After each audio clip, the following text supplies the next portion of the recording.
ইল্লাল্লাহ লা ইলাহা ইল্লাল্লাহ লা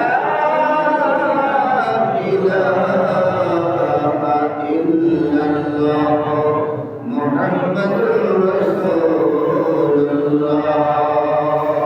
সাল্লাল্লাহু আলাইহি ওয়াসাল্লাম।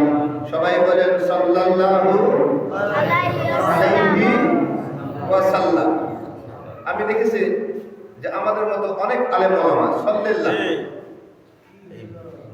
সাল্লাল্লাহু ওরা কি আসলে জীবনে এগুলো দেখে নাই নাকি? আল্লাহই জানে। শব্দটা হচ্ছে সাল্লাল্লাহু আলাইহি ওয়াসাল্লাম, সাল্লাল্লাহু আলাইহি ওয়াসাল্লাম। কি মনে থাকবে না? এটাও একটা সংক্ষিপ্ত দরুদ। কেউ যদি পূর্ণাঙ্গ দরুদ যদি পড়তে না পারে, অন্তত কেউ যদি বলে সাল্লাল্লাহু আলাইহি ওয়াসাল্লাম, তাও কিছুটা হবে না। কিন্তু সাল্লাল্লাহু বলা যাবে না, সাল্লাল্লাহু বলা যাবে না, যাবে না। এগুলো মনে রাখতে হবে। মাহফিল দেওয়ার উদ্দেশ্য হচ্ছে যে কিছু ফজিলতপূর্ণ কিছু কথা আলোচনা হয়, আর সেখান থেকে আমরা কিছু জ্ঞান পাই।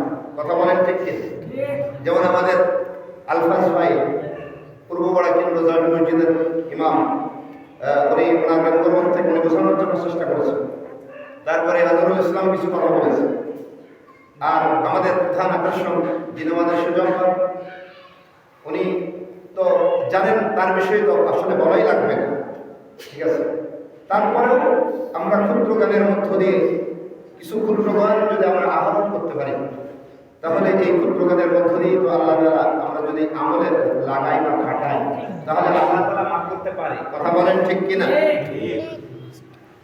তো আল্লাহ তাআলা কোরআনুল কারীমের মধ্যে ঘোষণা করেছেন, ওমা খালাকতুল জিন্না ওয়াল ইনসা ইল্লা লিয়াবুদুন।